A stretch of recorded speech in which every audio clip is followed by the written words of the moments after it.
Check, check, check, check. All right, let me see it this time.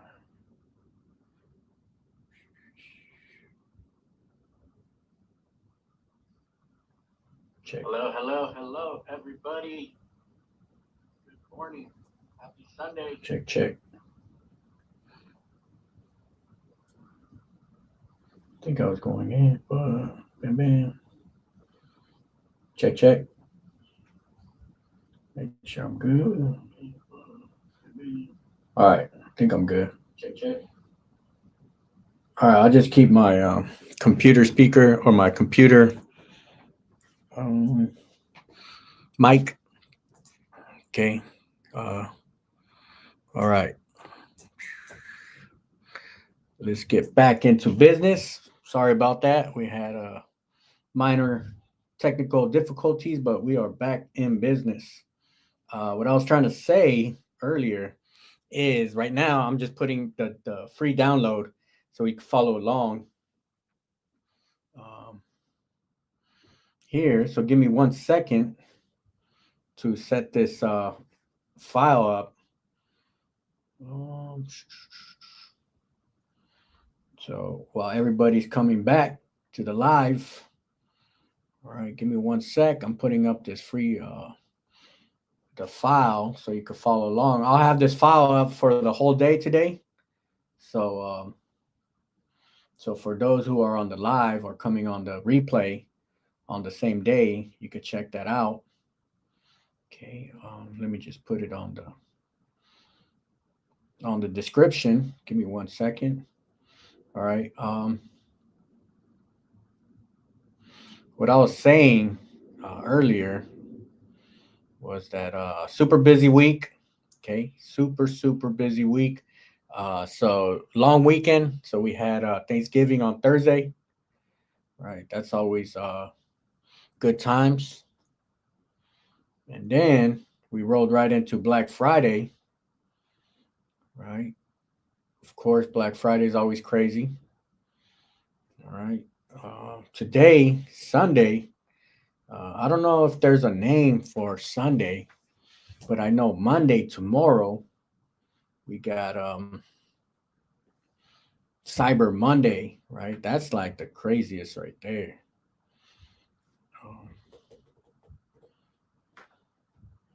All right, hold on. Download.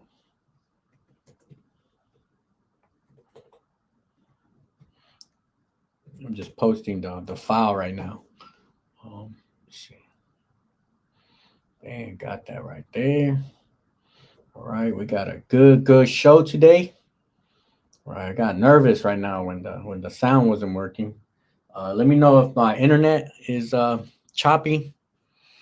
Okay, hopefully we're good. I got the box sticking right outside the window, so we should be all right. I think I haven't seen the weather outside yet. I don't know if it's cloudy or what. All right, let me see. I gotta fix all this because anytime I put a new episode, I gotta put up the thumbnail, all that. So just give me a sec while I'm doing this. Bam. All right. I mean, anything could happen when you go live. Okay. But it's all good. Just a little technical difficulties, but we're all back in action. All right. Let me know where you're watching from. I'm here in San Diego. So I'm just here watching the news. I know all around the U.S. the weather is crazy. And, right here, if it gets a little windy, it's like, it's all good. All right, let's get all this situated. All right, bam. All right, all right, I got the file. I got the file on the download on the description. So if you want to follow along, I got the EMB file. So if you have EMB files, so if you have a like Hatch or Wilcom, then it's easier to, or you're able to actually do edits. Okay, because you always want to have the files where you can do edits in case you want to make the files bigger, smaller. You want to make some adjustments. There are some adjustments that I would recommend, and I'll talk about it when we get into the details. All right. I digitized it last night, right before I went to bed. Like this, I remember that I had this file, and I'll tell you the story behind this file. Bam. Okay, I think we're good. So go ahead. So I have the EMB file, and then I have the DST file. So DST or PES file, you don't really want to edit those files. Usually, when you receive those files, you want to just keep them the way it is because they're not edit friendly. Okay, sometimes you could get away certain situations, right? They say like you could make it 10% bigger, right? I don't know where they came up with that number, but usually it works. Usually that number works. Okay, let me make sure my. Let me know right now. I'm gonna change it to my laptop. Just let me know if you still hear my audio. Actually, I could put it up right here. All right. So this is the file we're gonna work with. Just make sure we're good here. So this is all right. So my audio's all good still. All right. Sometimes when I start pushing buttons, my audio just disappears, but we are good right here. All right. So we got the file right here. Okay. So this sticker right here, right? So today's show turning a sticker into a patch, right? So I don't know about you, okay? I don't know about you all out there, but every time I'm out and about, whether I'm working or I'm out at the mall, driving, I see logos, I see paintings, murals. In this situation, I was at work and I seen this sticker right here, right? Super classic, right? Super classic sticker right here. And as soon as I saw it, I was like, this is definitely a patch right here. Like, this is made to be a patch. So I took a picture of it. Actually, when I took a picture of it, it was back in February. So that's how long time ago that I forgot about this sticker. And when I was scrolling through my phone yesterday, um, I seen this one and I was like, oh, let me actually convert this into a patch. All right. So today we're going to talk about really is just inspiration, right? Stuff that you just see all around. Or a lot of times people will give you a sticker and be like, hey, can you turn this into a patch? There's some stuff that we can do, some things that we can't do as embroiderers, as digitizers. We can give our expert opinions on certain stuff because there are some details that we might want to omit or if possible. Okay, so we'll talk about what to look out for.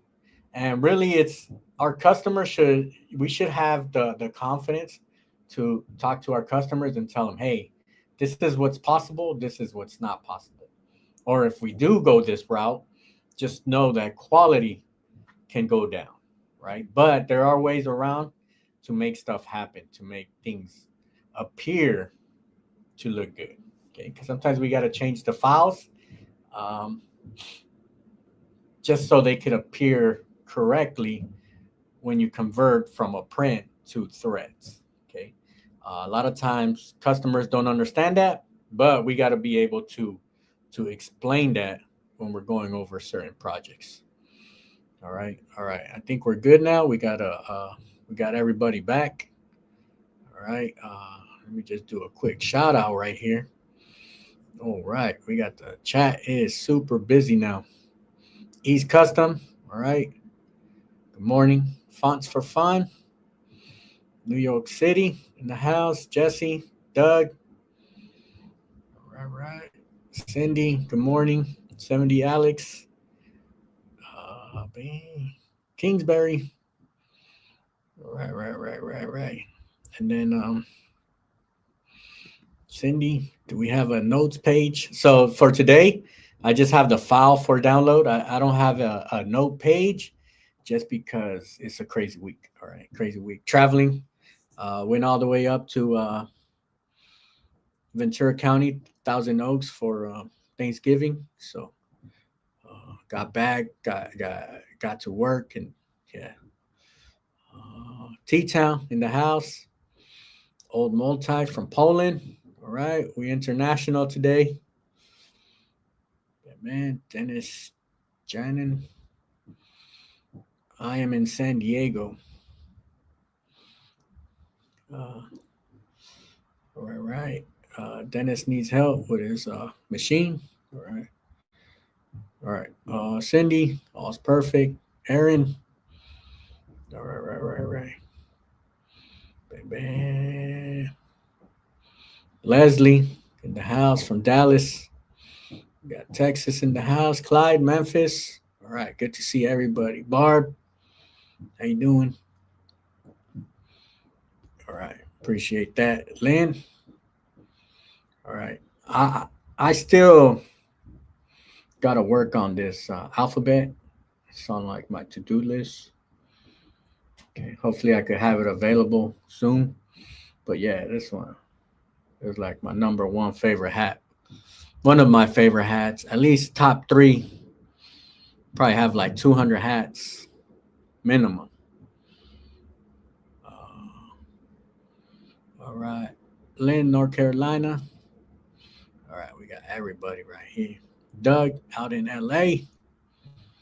Flips, 77 Coupe. Vegas in the house. Tabitha from Chicago. I already know you're cold out there. I did 4 winners in northern Chicago. I know it's crazy out there. Marla's, Cleveland. All right, cool. Good to see everybody. Maracas. All right. William, Quinones, Atlanta, Georgia. Norma, El Paso. All right. Cindy used to live in Sylmar in the 818. All right. Let's get busy. All right. Let's go right here. Right. And just a reminder, if you have any questions, any comments, leave it. If you got any suggestions to do stuff better, all right, I'm always open to suggestions. Any recommendations or anything, it's all good. All right, we're all here to learn. I know we all learn when we put all our brains together. Okay, so do appreciate everybody that gives in their 2 cents, right, in the chat. Highly appreciate that. All right, let's get busy. Let me get to let's get to this file right here, right? Let's get into D. And just as a quick FYI, the software that I use is Wilcom Embroidery Studio. I try to, when I'm working on certain things, I try to compare it to whatever, on a basic level. Okay. So you'll kind of see what I'm talking about here. All right. So first thing first. All right. So I got it here without the grids and right, just so we could take a look at it. But this was a picture that I took at work. Right. So you can kind of see. So if we're gonna digitize it, right, like we always start our files, right? Our brain now, we have to wake up our brain, right? We gotta be like, hey, we gotta start thinking right now. All right. So when we're thinking, we want to start thinking, where are we gonna start? What do we want to start tackling first? Right? Really, it doesn't matter what order we go. Like, it doesn't matter if we start with the text first. Do we go with the red? Do we go with the boy? Right? So what I'm going to do, I'm going to talk about the text, because really text on patches and just embroidery in general. All right. If there is one thing, so let me go on the video right here. If there is one thing that we have to nail perfect, we got to get it perfect, is the text. Okay. Because our eyes, it's trained when we're reading, right? We're scanning, right? From left to right, we're scanning. Anytime there's a little imperfection on the letters, you could see it from a mile away. And a big, I don't know if it's a pet peeve or it's just my brain sends signals like, hey, error, error. If I'm seeing a embroidered finish and there is like thread sticking out of the text, right? You see it all the time. You see it, right? Every day, right? When people post their pictures, they're like, hey, let me get feedback, right? If you have underlay sticking out of your text, you could see that from a mile away. Okay. There's certain ways to combat that, right? There's certain ways, but I'm just saying that that's one thing, especially if you're a beginner or even like years and years in the game. It's text. Text is what we got to get perfect, because when you get that text crispy, it's like when the customer sees that, there's like a sense of pride that they see. But if there's a little small tiny error, right, that's a black eye. That's a black eye right there. All right. So I got a couple tricks that I use. All right. And trust me, I learned the hard way by getting these texts out of whack and then try to fix them up on the files. Okay. A lot of times we do blame the machine, right? But if your tension is straight, if you've been stitching stuff out correctly, previous jobs, then we can't always blame the machine, right? Of course, we always checking tension. That should always be good. Okay. But after we analyze the design, then we can start looking at other factors, right? There's always so many different factors: machine, there's the hooping, there's the garment, right? Other variables. But for here, we want to talk about at least having the most important thing is our files ready for text. Okay. All right. So let me put my grids. Okay. So I gotta put the grids, and then I gotta dim it just so I could see what I'm working on. Then I lock it. Right, it's locked. Right, before I lock it, let me unlock it and just show you the size of this. Okay, so 3.75. So you can see down below, 3.75 file. About what we're working with. Okay, bang. Okay, and just a little FYI. On the file that I have, okay, the file that I put as download, that was version number 2, because I did version number 1, which I have right here in my hand, looking at it right here. Right now, after I talk about what we're going to talk about right now, I'm going to show you version number 1. A lot of times you don't see the mistakes until you stitch it out, right? What I like to do on sample number 1, I'll have a notepad with me, and sample number 1, I'm always looking at it like a hawk. Okay, I'm gonna stand above that. I'm gonna stand above the file while stitching. Okay, I know how it's supposed to sound. Gonna make sure, first of all, that there's no weird sounds happening, right? Because if there's a weird sound, that means either I got a super small stitch or a super long stitch that wasn't supposed to be there. Okay, but the most important thing, if there's something, sometimes I'll miss like an underlay, or sometimes I'll miss a certain run stitch to run to the next location. Okay, that's where I catch it. I'll take a note of it, and then I'll go back, make those adjustments, right? If we want to run a second second sample, then it's all good. All right. But in embroidery, we're constantly sampling, and the only way we can adjust certain stuff is if we know the basics of digitizing. Okay, you don't got to be a grand super master expert to make simple adjustments. Right? We just got to know the fundamentals of digitizing. All right, so let's go back here.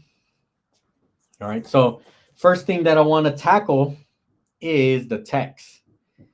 Right, like I said, text to me, if there's one thing you're going to learn in embroidery digitizing, you have to learn text.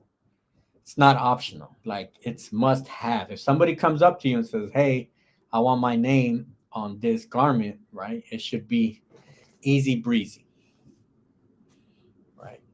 So here we have it on a curve. Okay. Lucky that our software, most of our softwares, it has certain tools to make this bend radius right here.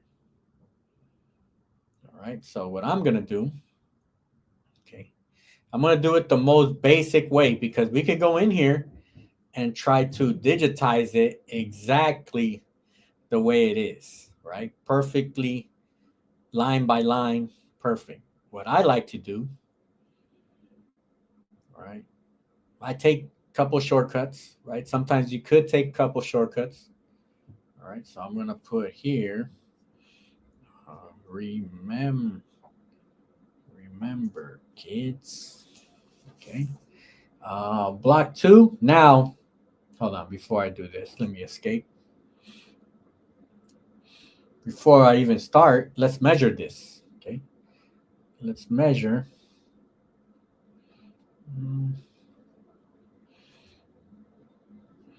All right, so you can see my hotkey on Wilcom, it's M. For a lot of softwares, it's M. Let me put it in metric. All right, so we're looking at about 6.3, 6.5 maybe, right? Super easy to work with, all right? We're not working with anything crazy right here. We're not under 5 millimeters. That's when we really start uh, getting into the deep end. All right, so we're good. What I like to do, anything below 7 millimeters, uh, I'll use. So let me go. Let me write this back. Remember. All right. Instead of using block 2, which is my number 1 font right there, I'm gonna put the equivalent, but the small block 2. Okay, small block 2. Here as a height, I'm gonna put it as a 6. Actually, I can put a 6.5. All right, good. And then this is the secret sauce right here. All right, so on my drop down menu, it's telling me how do I want the baseline, right? How do I want this text to run along? All right, bam. Any shape. Okay, that's my go-to right here. Any shape. All right, and then everything else should be all good. Justification could be in middle. Really doesn't matter because I'm gonna be moving stuff. Auto kerning, that's fine. All right, no matter what, I'm going to manually kern my text, and I'll show you what I'm talking about. All right, and then push create text, and on the bottom left, you can see where it says enter point 1 on the curve. So I got to create this curve. I got to create this path. All right, really with a arc like this, all you need is 3 clicks. So we need 2 on the sides and 1 in the middle. So right here, right, I'll start it like about right here. That's click number 1. So that's my straight. Here, down the 0 axis, right, I'm going to put another click right here. That's like the bottom of the B. This is going to be a rounded, so I'm going to right click. All right. And then I'm trying to like make an imaginary line that's going down there. So right here, this S probably be like right here, right? And then this is all adjustable, so because you could kind of see the line is not perfectly on the base. All right, so I did my 3 clicks, push enter. All right, make this black. And make it blue so you can see it. And let's change all this underlay stuff. So actually my underlay, okay, anytime I'm working with small text, this is where people mess up, okay. I'm a big fan of underlay, but you definitely don't want to use the incorrect underlay. We're going center run, okay, center run. And then this is my secret sauce right here on the underlay. I don't just put a center run, but I'll put it to a 2 millimeter. Okay, usually default software default is at a 2.2. I'll put it at a 2. Right, I'll tell you what that's doing right there. So you see my underlay that's right here in between, like the B. That just means if I measure this from here to here, it shouldn't go be above 2 millimeters, right? So let's say like from right here to right here, okay? If you put 2.2 in certain situations, it could go long where it'll stick out of the actual stitching. All right, now you can see here, my text is not perfectly lined up, okay? Text-wise, it matches pretty close, right? I could live with that. And then I'll show you if you do want to get it like perfectly so the text matches to the T, right? But this here, right? This is so close that the naked eye cannot, it would not know that we have a different font. Okay, you would have to be like a text expert to know that we're using a font that's a tad bit different. Right now, here to get this line straight, okay, I'm gonna use the reshape tool. So my hotkey is H, and then since I only have 3 lines to work with, right there, okay, you see how my line, now my line is writing the text perfect. See that? All right, I can pick this up a tad bit. Bam. All right, making sense? All right, we're close here. Now, what I'm going to do, so I could select, you see these pink, purple little triangles right here? Right, when I select this, it's gonna allow me to move my text. And the good thing is I'm moving it along that curved line. All right. So that's the sweet part about this thing. That wherever I put my text, I just put it here. Right? We could just move it. Bam. Okay. So bam. So nothing too crazy right now, right? I know sometimes with text, it can be overwhelming sometimes. Bam. Okay. Now, let's say you do want to get this font perfectly made. For example, this E, right? We got to push it a tad bit if you really wanted to. All right, we could click on the little lines. I get my nodes, select my nodes, and just pop this out a tad bit. All right. In real life, nobody is going to know. Okay, no one's going to know that. But if you want to be a super perfectionist, right? We could do the same thing with this R, but sometimes, all right, here we go, face here. sometimes you don't want to digitize the text exactly the way it's designed. Sometimes you need to tweak it a tad bit, okay? Because this text that we pick, okay, it's called small block 2. There's probably like a good handful of small blocks that you have in your digitizing software. Get familiar with those small block fonts. See in your manual what's the smallest they can go to. Okay, whatever the smallest it says to go to, you can still go a little bit smaller than that. That's like the safe zone that they're giving you. Okay, because I know there's some fonts that you could probably go. It says 5 millimeter is the smallest. Okay, in reality, you could probably go 4.5. Okay, especially if you're using thinner thread and a smaller needle. Okay, but these fonts, these small fonts, the way they're digitized for situations like that where we're gonna go tiny. You don't really want to adjust them too much because now we're changing the reason why they're made for small. Okay, so if we're trying to go smaller than what they already are, then we're kind of messing up the formula of their small fonts. Okay, all right.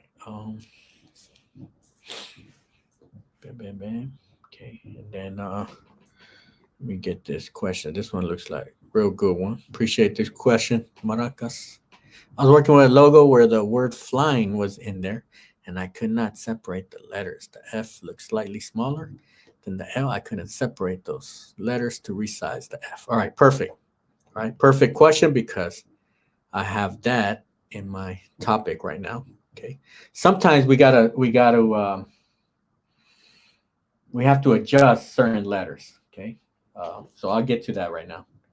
All right, right now I'm gonna push H. Okay, if you want the text to perfectly match like the spacing here, right? You could just move it like this. So that's what I was talking about here.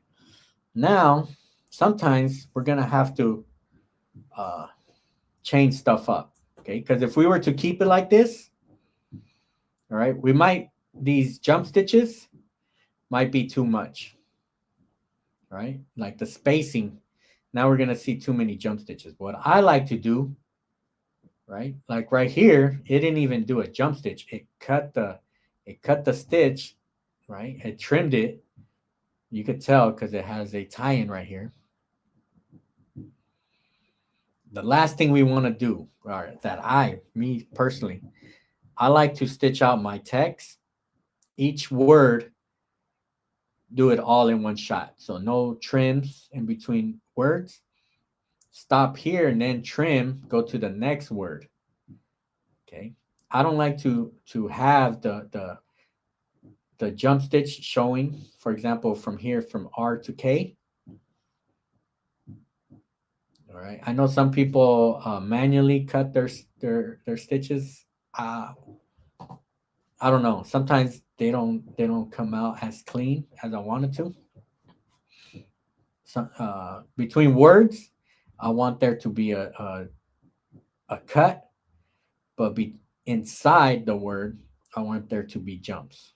Okay, but I don't want the jump stitch to be so visible. So what I do, right? What I do, and this is where I say sometimes you just got to uh, adjust it and not go so much perfectly by the design.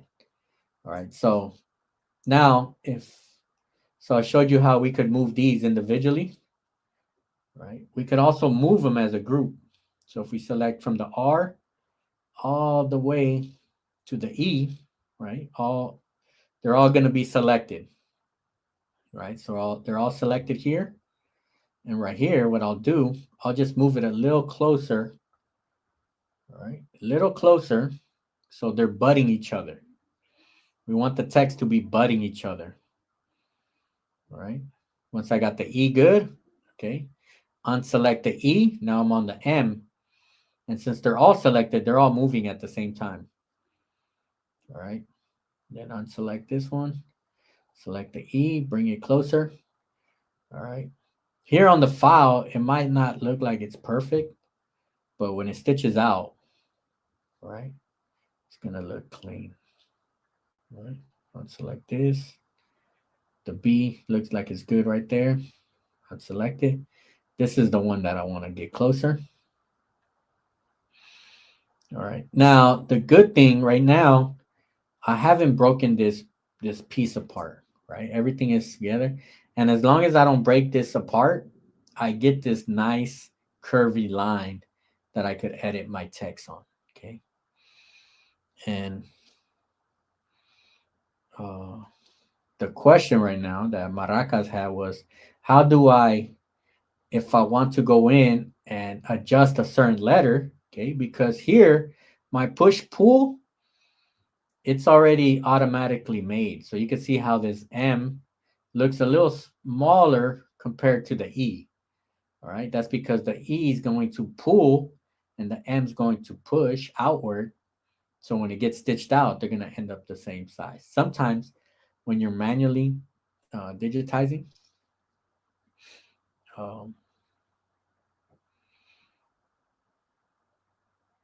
some people forget to do the size difference, right? But in this situation, let's say I want to change the M by itself, right?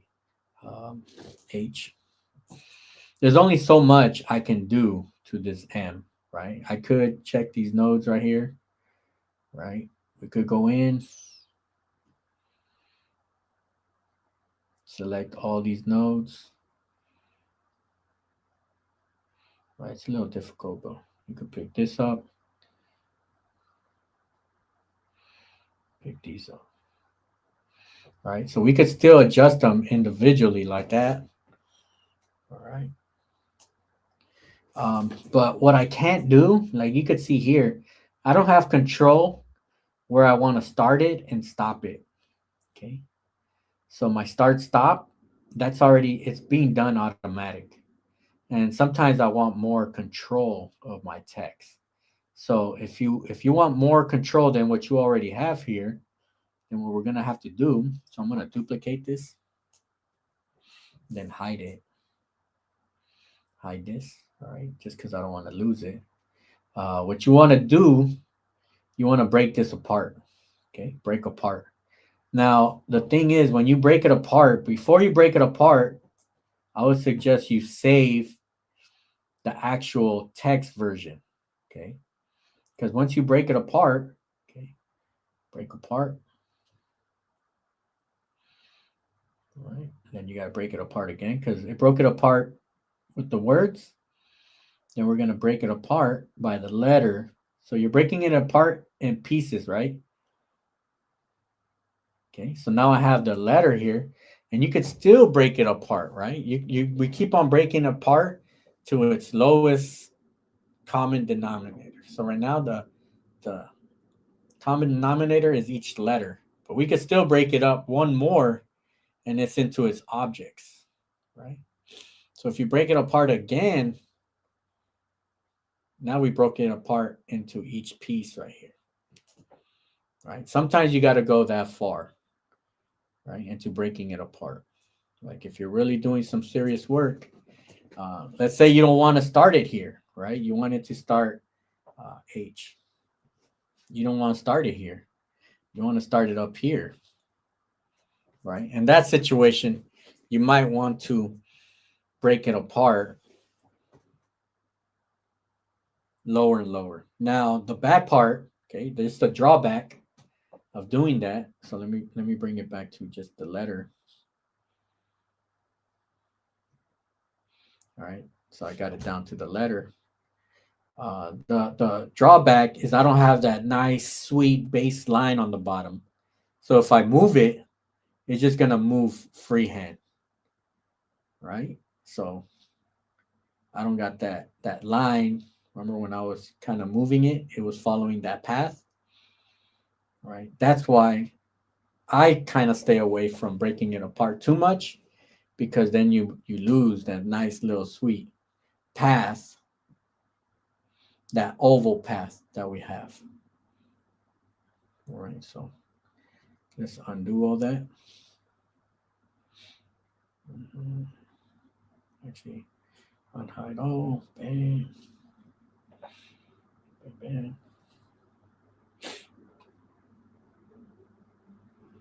All right, cool. Let me know if that makes sense. Now, you saw when when I brought all these letters together. Okay. Um, Now you can see how it doesn't perfectly line up to the picture. All right, I'm fine. I'm fine with that. Okay, because I'd rather the text look sharp together than spread out or with jump stitches so visible. Okay.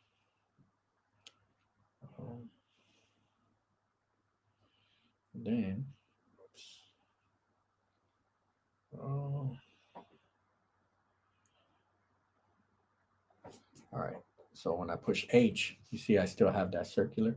So here I could still grab it all together and now center it so it looks a little balanced. Okay. Bam, right there. Okay, kids. Bam. From the K to the I. So I'm going to go letter by letter, but let me select all of them. Select IDS, right? So if I have to adjust it, I would, right, make adjustments, but it's good right here. So unselect the I, fix the D.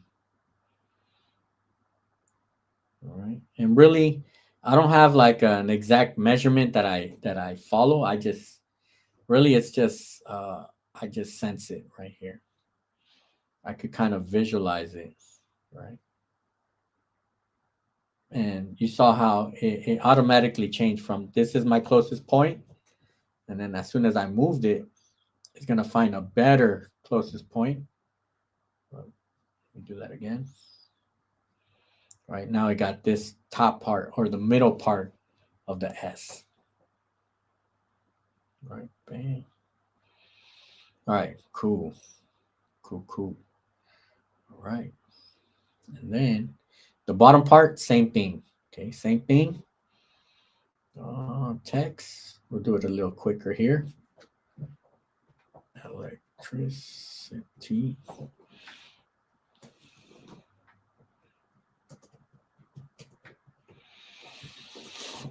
All right.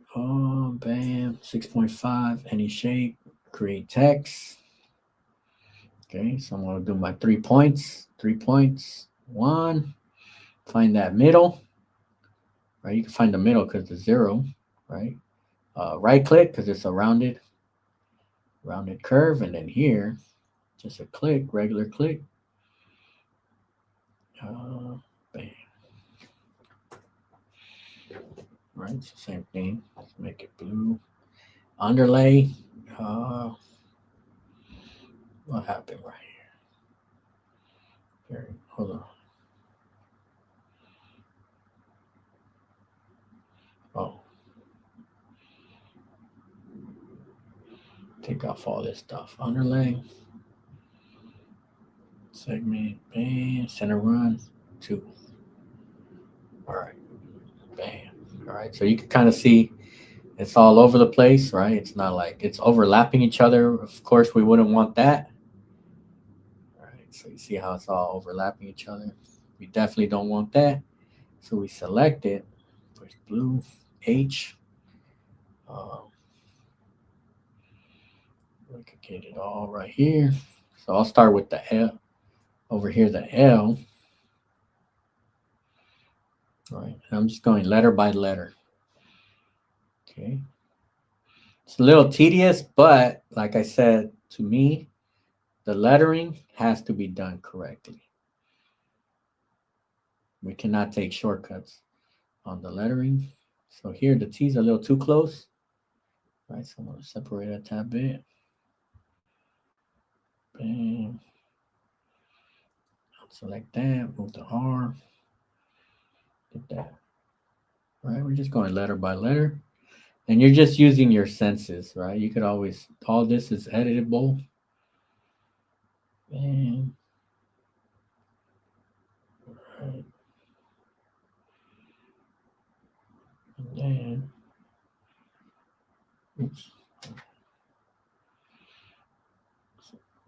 Sometimes I gotta reset it. So you can see how it's moving out right here. What letter was out? T? Yeah. Bang.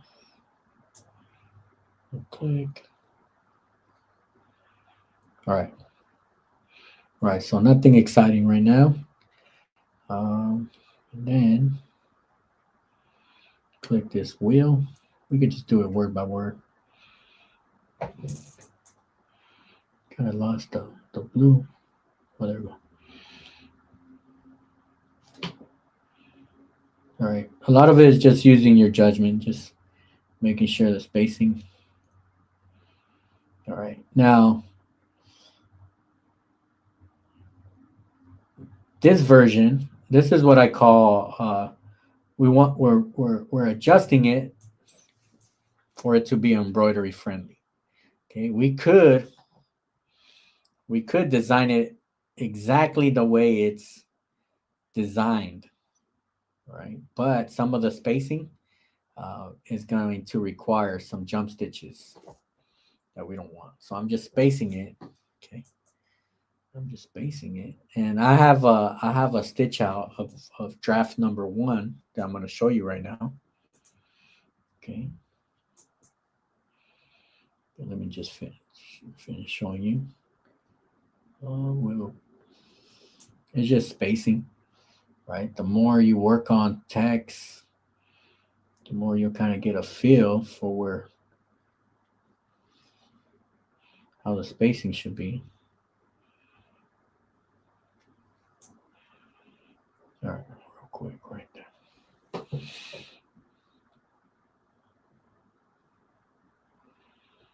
All right, man. All right.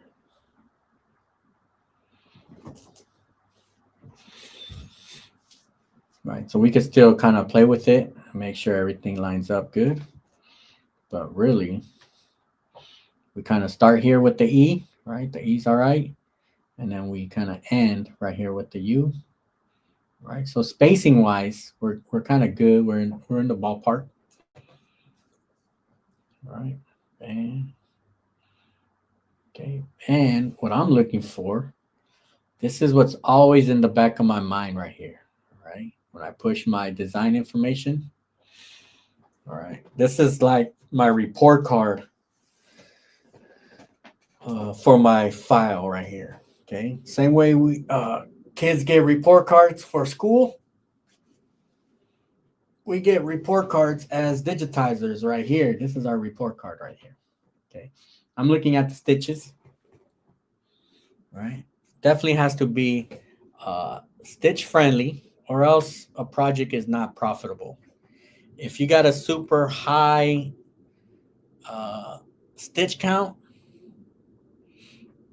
all right, we got to price it accordingly, or we're doing it for the art of it. Okay. Because there's certain projects you're not going to make money off of it, but it looks good in a portfolio, or it looks good for, something that you want to show off. But you definitely can't survive off projects, passion projects, or um, projects that have super, super high count stitches. Okay. We always got to find a balance between stitch count and uh, an actual project coming out, right? Pricing correctly. All right.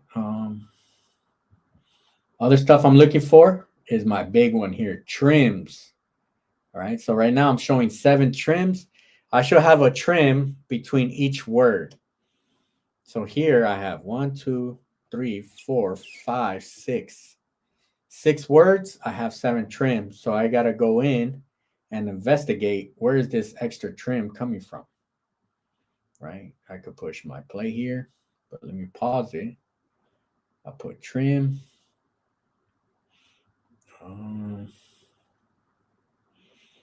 So that's 1, 2, Bam, right there. See, I caught it. All right, so there's a trim. That means my R is too far out. I need to smudge it in a tad bit. Okay, a tad bit. We definitely don't want a cut right there. All right, so then I found everything else should be good. All right, so we go back. Let's look for this. So you can see where the, like this little dimple on the T, that's telling me that there's a tie off. Right, and then this triangle is telling me that there's a cut. So I'll go H. So I gotta select the R. I gotta select this whole letters that follow it, right? Because I don't want to mess up the other stuff. Bam! That triangle went away. All right, you see that? So that's the good thing about the design information. It's giving me a report card of my file. Okay, what other information? Color changes. All right, that's cool. EMB grade, that's a big one there. Okay, EMB grade just tells you, actually it has an explanation right here. Right, but it's telling you,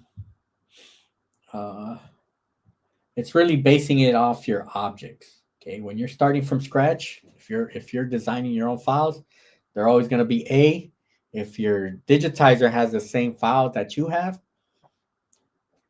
or the same software that you have, it's a good possibility you'll have an A. All right. As soon as the software has to make certain adjustments, turning a DST into an EMB, okay, it's gonna lower the EMB grade. All right. Other than that, objects. That's just good to know. All right. Everything else really doesn't matter unless you're doing stuff right there. But I usually have that page open just to let me see. All right. So big stuff here. Okay. I have the file for download. All right. I have the file for download. Other tips that I would give you, okay, when we're dropping our text, because once we hit 5-6 millimeters of height for our text, we're kind of, you got to be careful, or you got to know what you're doing. Okay, you can't just start production right away when we're working on small details. We got to refine it. We got to look for what can we make better. If there is underlay sticking out of your text, okay, you can't tell yourself, oh, the customer is not gonna tell. The customer is not gonna notice this. No, anything with text stands out like a sore thumb. Okay. Big tip that I have when running small text is slow down your machine. Slow it down. There's no rush. Okay. I know we're trying to bump these machines to 1,000 RPMs or stitch per minute. All right. I know it looks cool online. Okay. It looks cool when people bumping up their, all right. Quality. Okay. Quality over quantity. All right. That's the key. I bring it down and I'm making sure that needle to the bobbin, it gives it time to make that connection for the pantograph to move and for the next stitch to come in and lock in with the bobbin. Okay, if you're rushing it, that's where your text starts looking sloppy, choppy, and I'm telling you, we got to really take care of our text. Okay. And then Barracas, thanks for this question. So this font here, I did an episode on this hat, right? I don't know if it was a live show. I be getting all my like shows and videos mixed in my head. All right. What it is, it's two fonts together. All right. So I chose two fonts and I mixed them up and I added them so they could be embroiderer friendly. Because the regular font, it's the the width is too wide. So I kind of had to redesign. I'm going to finish the font, all right? So you guys are motivating me to finish the whole alphabet. All right, I'm going to put that on my to-do list. All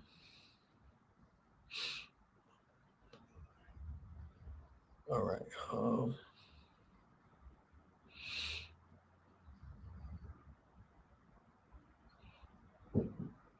And then, let me see right here. Cindy just sold it out. But the only thing I see is the spacing on the top text between the two red bolts.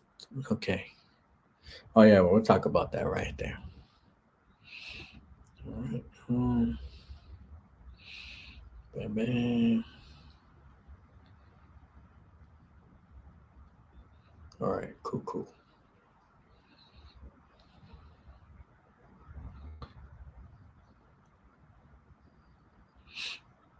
All right.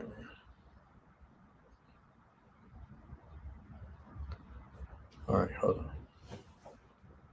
Let's go back to the file. All right. Let me show you the. I'm gonna keep on digitizing stuff, but I just want to replay the file. I have the final file, the one that's up for download.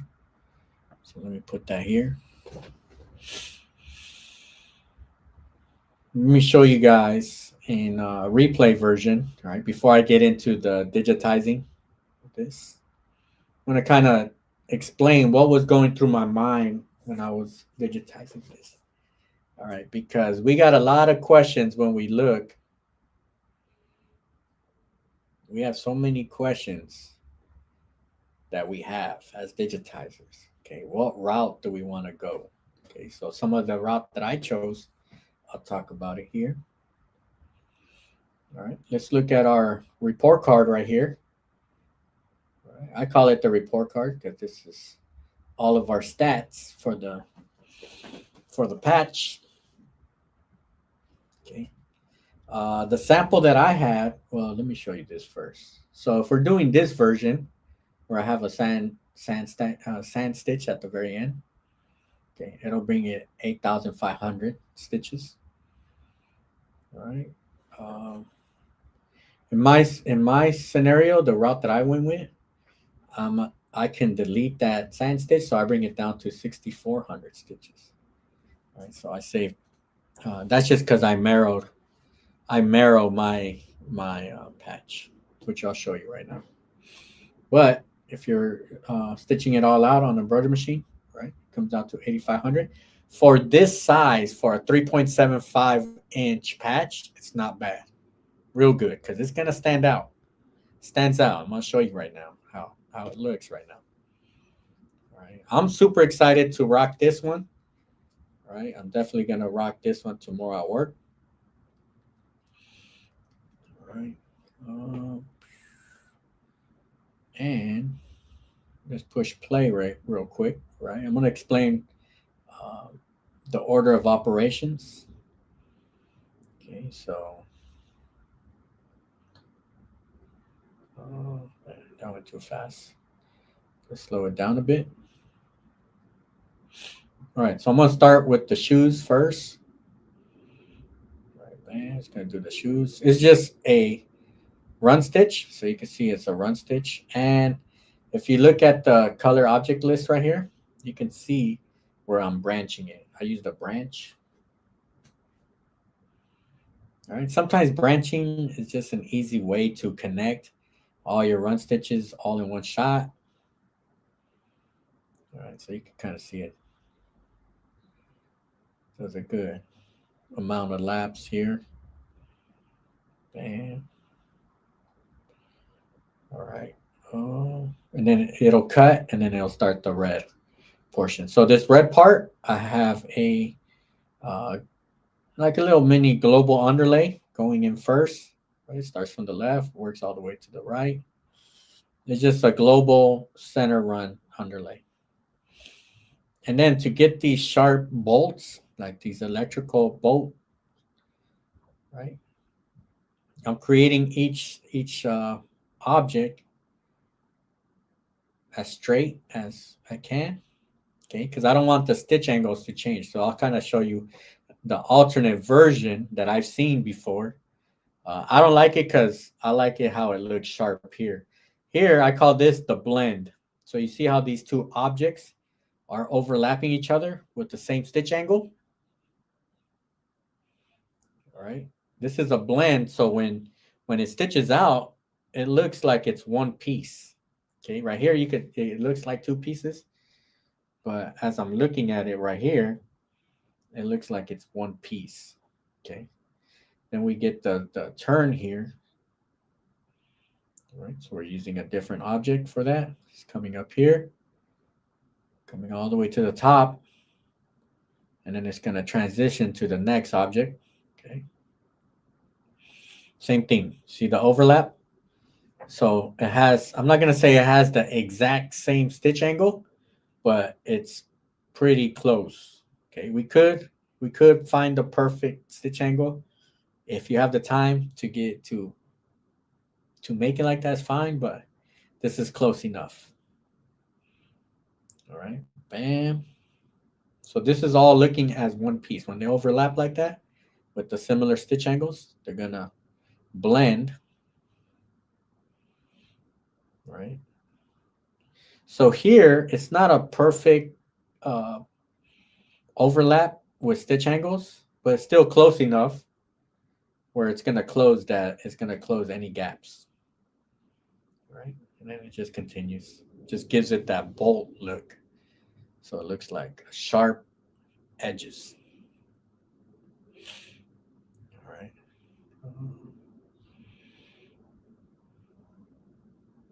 All right, and then it cuts right there. Okay. And this is a good question right here. All right. Maracas. What did the overlap of thread cause thread breaks? I find that often. All right. That would happen if you have a lot of tie in, tie outs in certain areas. That's really where the thread breaks happen. Also, if you can see how they're not overlapping, it's one overlap, okay, on a side. If we were to have uh, numerous colors and just numerous stuff happening, all right, what's helping it is that it's all similar stitch angles. Okay, so really it's just pushing, it's kind of blending in with the thread. Right? They're not opposing each other. They're kind of like filling in little gaps that are in there. Right? But you do got to keep that in mind. Thread breaks with overlaps. I see it happen when you have a lot of tie in, tie outs. All right, let's continue push and play here. Then it's going to go to the arms. All right, so same concept. I have that global center run underlay. And that's the same thing here. All right. Bam. Just keeping stitch angles for that blend. And I'm going to show you an alternate version, which is possible, but I wouldn't like it. Okay, I wouldn't. I'll tell you why. Because you can see how my stitch angles, it looks like it's all one piece. Okay. So by adding more objects, okay, I did add more objects, but I'm following stitch angles, so they all appear to be one whole piece. Okay, so let me see what I'm looking at. Then I'll show you my version number 1. The version that I put up for download, that's version number 2 with the adjustments after I looked at. Okay. Okay, so here, look, it's 3 objects, but when it's stitched out, it appears to be one. All right. So here, you can see I didn't put the underlays here. So actually, I got to fix that. All right. So I think your version doesn't have the underlays. See, it's stuff that I catch right here. So I'm just gonna, it's no big deal, right? It's no big deal, but I'm still gonna put it center run. 2.2 is fine. I just put it 2. Okay. Cool. All right, and then let's finish looking at this. Let's fast forward it. Bam. All right. Then we get into the black portion. Okay. Really, I'm using like the easy route. I did a lot of run stitches and adding. Let's see.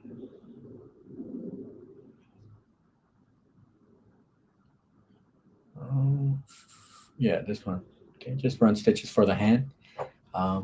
We'll measure the hand and see how thin it is. I didn't want it to be too thin where the sand stitches were going to be too thin. All right, let me see my, yeah, came out looking all right. Let's go. All right. Let's go to the head. Okay, then it goes to the head. All right, just run stitches with the branching. All right. I think branching, we'll talk about branching in another episode. One of my favorite tools to use, branching. All right. And so it's just going. Cool. All right. All right. Kind of follows the drawing here.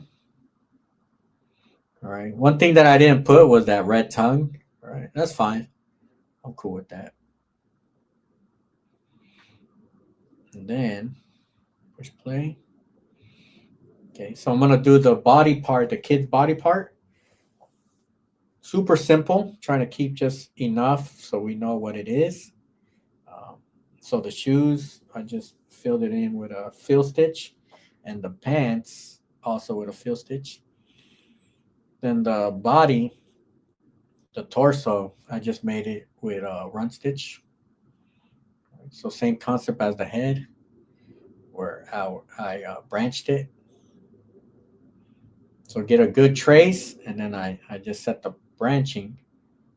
And we'll talk about that in another episode.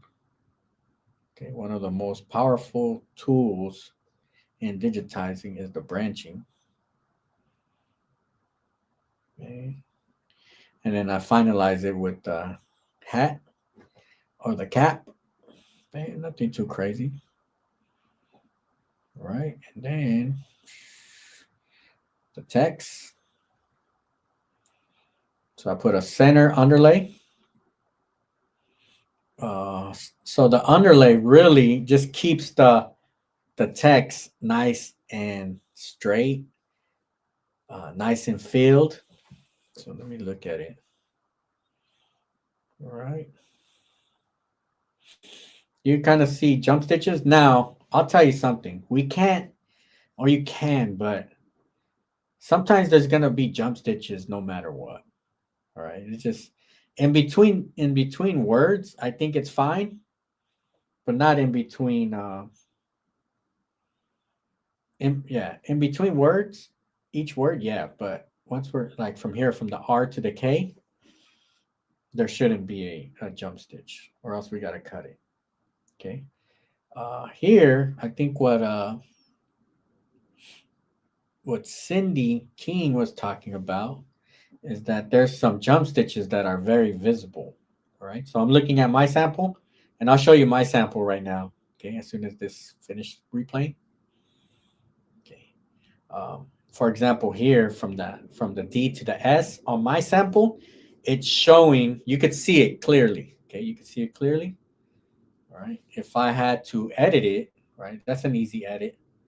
Let's select that H, and then I could move it a tad bit, right? Bam, problem solved. If I want to get this D also. All right, so there's ways, as long as we don't break up the text too much, or as long as we don't break up the text, we can still keep that path nice and easy and clean. All right, let me finish playing this. The last part.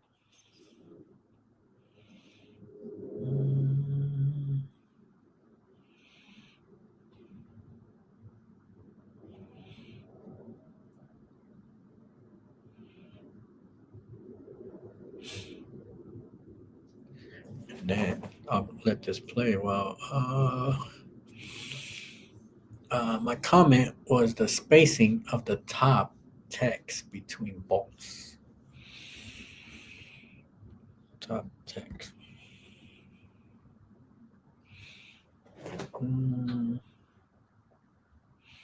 Top text between the bolts.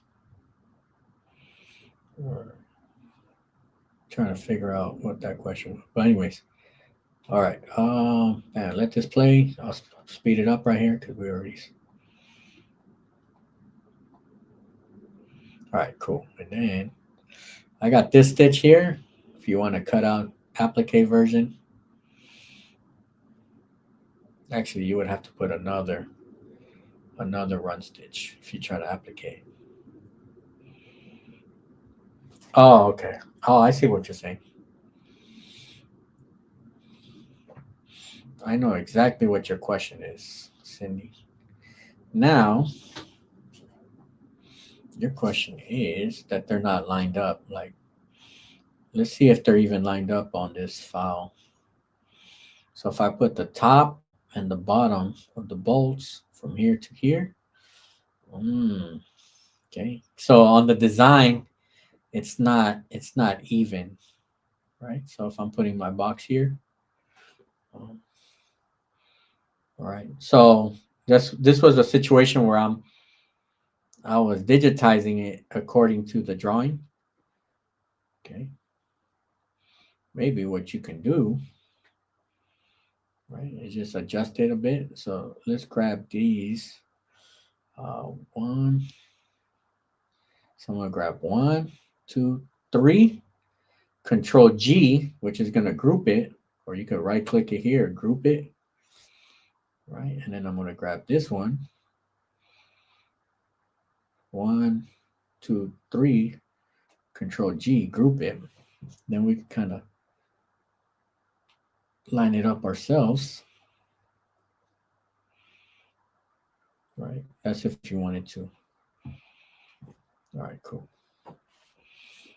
If you wanted to make it look a little center, right? This is a situation where we would get out of the way it's actually designed and adjust it for our patch.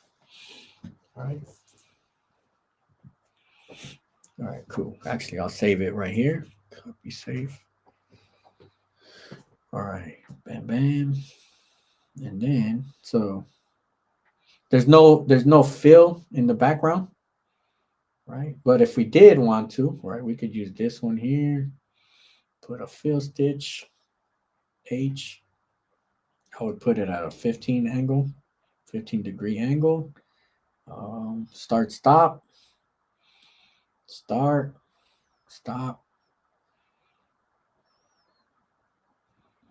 With a underlay, edge run, and a tatami, if we really wanted to, right? But you would see how much the stitches just jump to 19,000 stitches, all right? So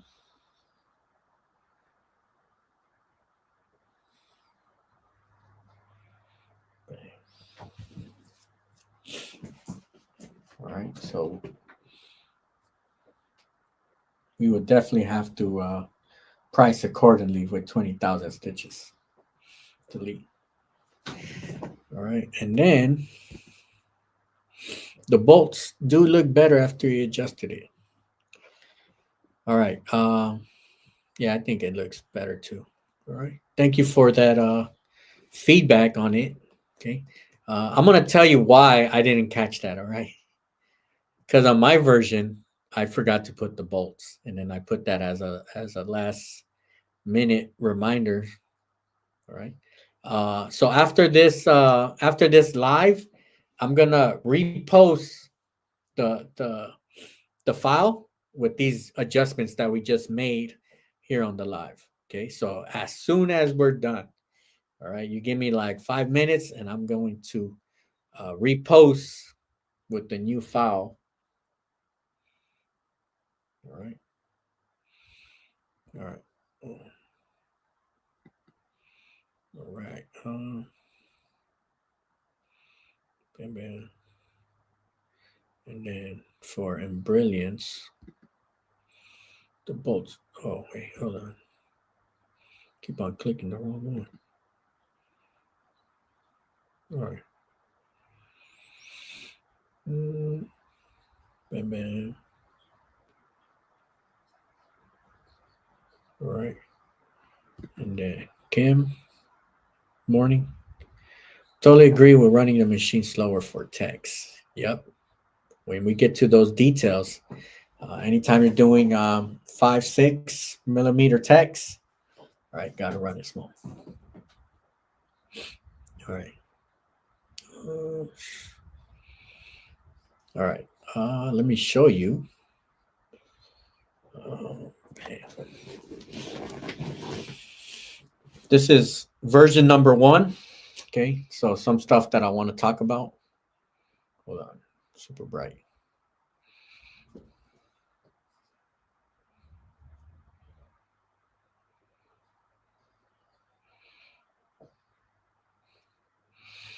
Some things that I want to talk about. So the only way we could find our errors or our changes is if we actually stitch it out. It's looking a little bright because the white lines. So between the words electricity and the word wheel, I had that jump stitch, right, which is an eyesore. Right, so I fixed that one. Had to move the word wheel. Okay, you could always play with the jump stitches. Right, I might just have to take a picture of this because it's coming in a little bright. So some of those jump stitches here, it looks highlighted. All right, like when you zoom in, but when I'm looking at it, all right, the jump stitches, they kind of blend in with the text. Okay. Oh, so you see here, I don't have the bolts. When I did my sample, I didn't notice till afterwards. I was like, why does it look so plain on the side? All right. So yeah, once we put the bolts right here, bam, bam, then it's gonna kind of fill in this gap right here. All right. All right. So I think the sizing is good because I use a lot of side patches or side sleeve patch. Right. Then leaking question: how do you prevent the Velcro from backing from detaching from the twill? It's properly stitched around the edges, but it detaches in the middle. Should I stitch inside the? I haven't really seen where it detached from the middle. This one that I have, the ones that I use, it has an adhesive in the back, so I think that's what really helps my patches. Could be a reason. This one's Velcro too.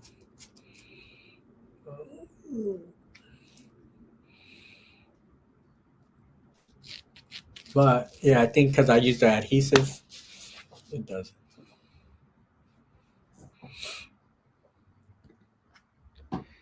How much can we decrease the size? It's a little too big for me. Let me see. Let's go into it. Good question. Let's take off this. Let me save this before I start making changes. Oh,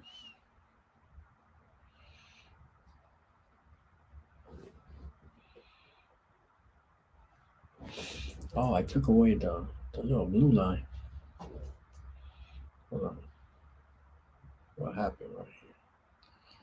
Oh, I'm gonna have to fix this. Duplicate.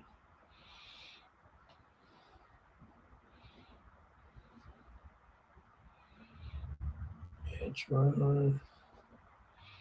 Center line. Double zigzag. Okay. Black.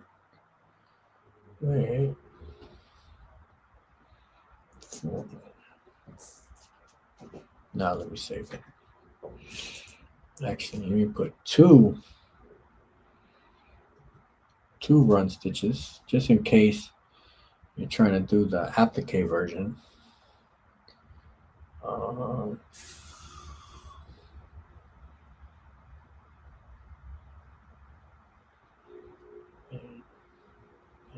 Okay. Save that. Okay. Now let's delete these. Let's see what the size is for this. Bam. So for a cap, usually sweet spot 2.5. I could go a 3.25 maybe. So if we're going here, you could play with the sizing. You would just have to test it out. But if you have the EMB file, then it's easy to.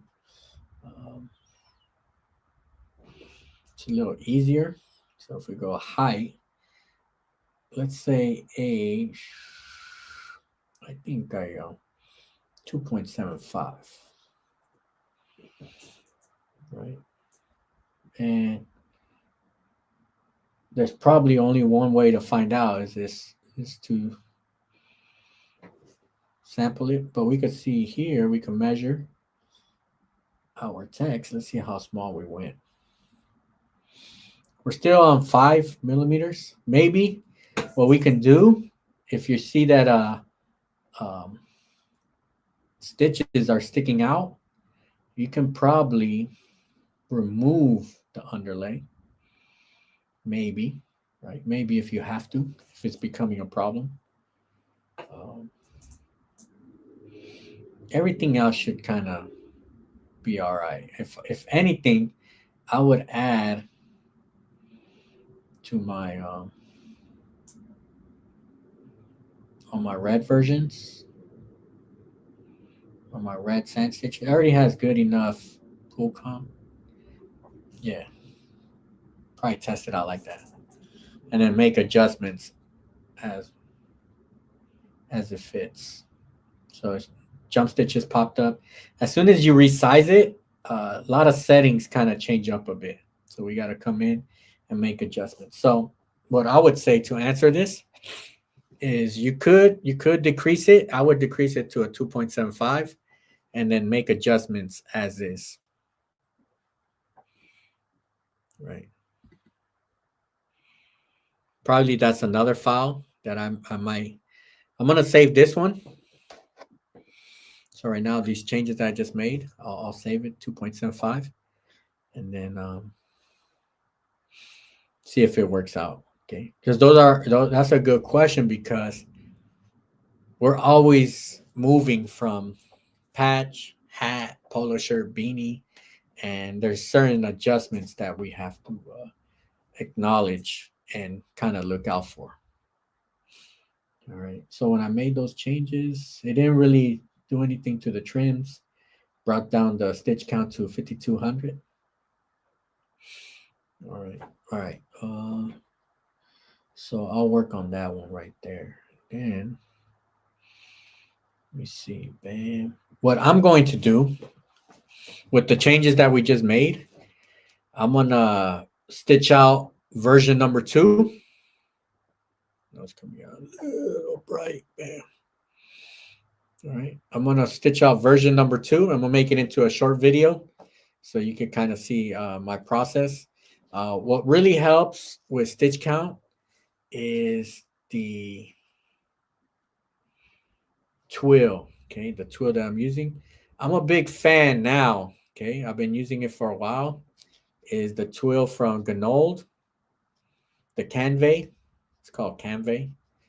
They also have a real popular one, Twilly, but Canvey has a good percentage of cotton and polyester.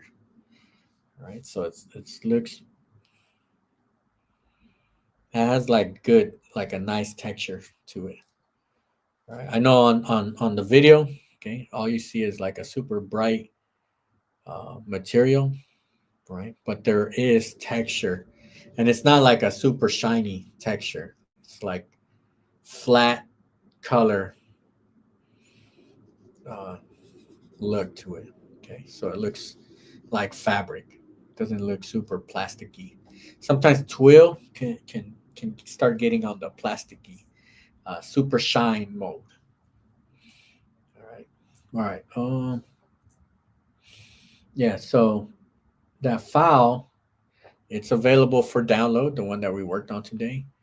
Um, Stitch it out if there's anything that you recommend. All right. So that was a good recommendation from Cindy today, that she was saying that the bolts, right, they were like off. So we can, even if you have a DST file, there's certain things that you can do on a DST, and moving objects as a whole, right? That's an easy fix. You could just line it up. So if they're kind of odd shaped looking, you could bring them together. All right. If you're changing DST files, that's easy right there. What you don't want to do is start changing the objects, the look of things, or making it super big, super small, because the stitch count still stays the same. Okay, so there's like so many different topics that we could kind of go on a tangent on, but that one right there definitely is a its own episode. So definitely on the list to talk about more. Maybe we go into more next week, because I wanted to do 3 episodes of patches. So last week, this week, and next week we'll get into the branching. And I know some of you have Embrilliance. I have Embrilliance. I'm gonna mess with Embrilliance this week and see the Embrilliance version of branching. All right, because I know they have it. Um, I know they have branching, and I'll kind of go over it too here. And then, hey, good morning, Aldale. Canvas tool can be, yep, that's a big one right there. Can be sublimated if you want to add a little background. Okay. Yep. Thank you for that info. Okay. Oh, and then bam, bam, and then Rashid, how you doing? Maybe it's not going on the head. Yeah. So like I said last week, I wanted to do 3 episodes of patches. So this one was a size 3.75, patch friendly. Okay. We're going to get into the hats. Okay. I know hats is a big one for us. That's our bread and butter right there. All right. That's really what has kind of taken us to that next level. And we're going to get into the hats, but we definitely want to master the flats and then get into the hats. All right. Let me see if I got any questions here. All right.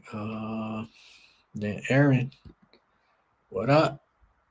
What Merrill machine are you using? I have the MG3UV, so the Velcro.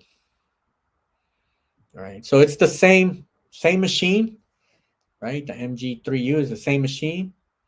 The only thing, the Velcro, they adjust it so it could just for that extra thickness to include the Velcro. Okay, and then what I like about it, okay, it just wraps the Velcro. Let me see if you can't really see it here. I gotta show it on a video. Okay. But when I stitch out sample number 2, I'm gonna make a short video, and then I'm gonna zoom in on these edges. Okay, because what it does, it wraps around the Velcro. So okay, because I have a lot of Velcro patches, but they're stitched on, and sometimes they snag on the edges. But here it wraps around the Velcro, so everything stays nice and secured.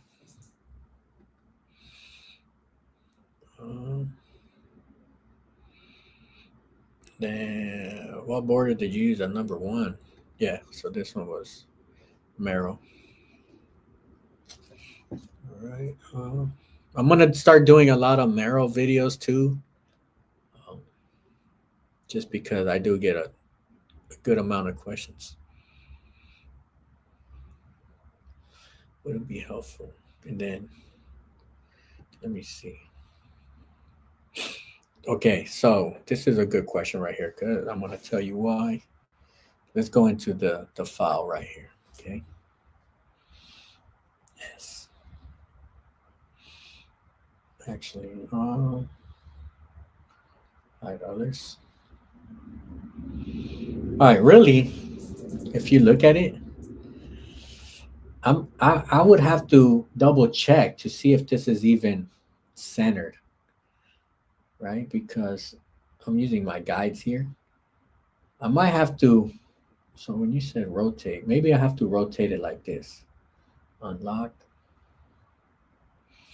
Maybe I need these texts to line up.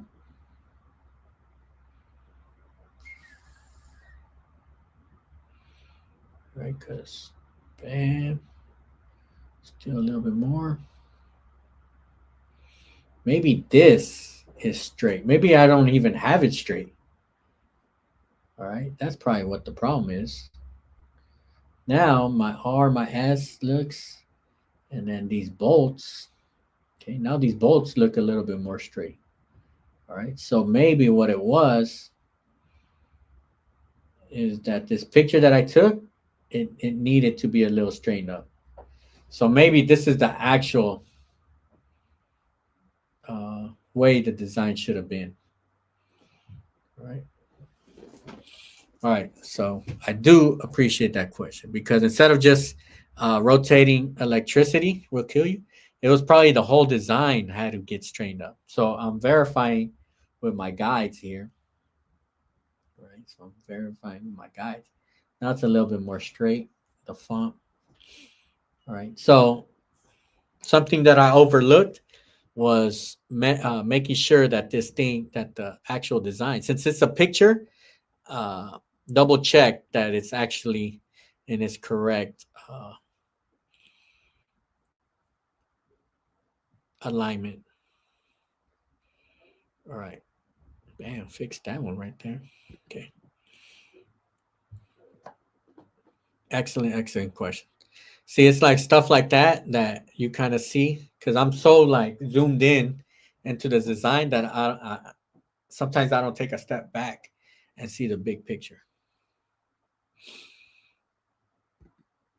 All right, Gail, good morning.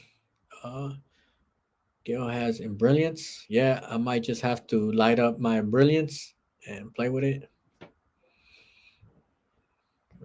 Bam, bam.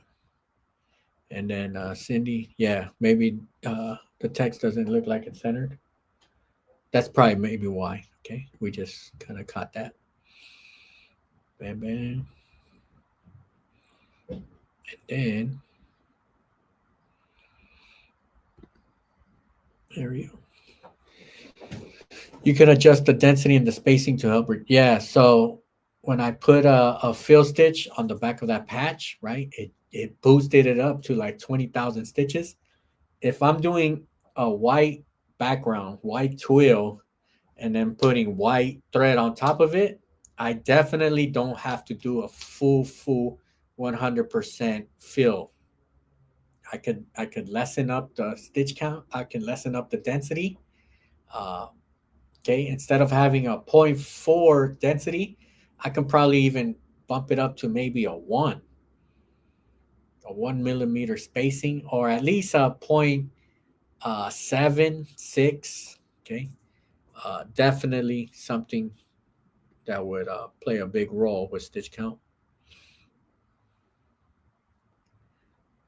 Right. And then Cindy, I use gold twill and then did your patch method of doing sand. Oh, sweet. Okay. Bam, bam. All right, cool, cool, cool. I do appreciate everybody that was here today. All the good questions. All right, always thinking outside the box. That's what us as embroiderers, right? We always gotta think outside the outside the box with everything that we do. Look out for the video later today, where I'm gonna stitch out version number 2. Okay, this one was version number 1. We caught some mistakes. We saw that our stuff wasn't lined up, so I'm about to go in, fix some of this stuff. All right, I'm just gonna go in, realign stuff, and make it look nice and pretty.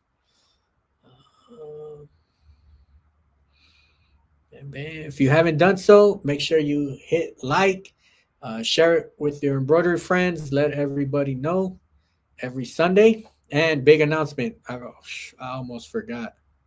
All right, before anybody leaves today, I got a big announcement right now. All right, tomorrow, next Sunday, I'll be working. All right, I'll be on duty. I'll be on a ship for 36 hours. All right, that's what duty consists of. So I won't be here next Sunday. Right now, I don't know. I'm debating if I should have the live on Saturday or if I should have the live on Monday. Okay. I'm leaning towards just doing it on Saturday morning. Okay, 7 a.m.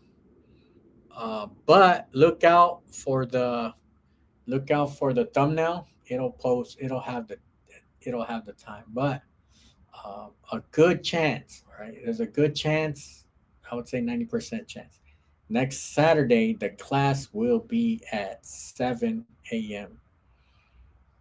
All right. Yeah, we'll push for Saturday. Trying to think if I have anything. There's always stuff happening, but so next Saturday, all right? Next Saturday, 7 a.m., not Sunday. Okay. Look out for the short video dropping today, version number 2. And then the file, give me like 10 minutes to make these quick adjustments. I'm gonna reload them. You can delete whatever you version number 1, and then we're gonna go version number 2 right here. All right. Thank you for stopping by. See you on the next one.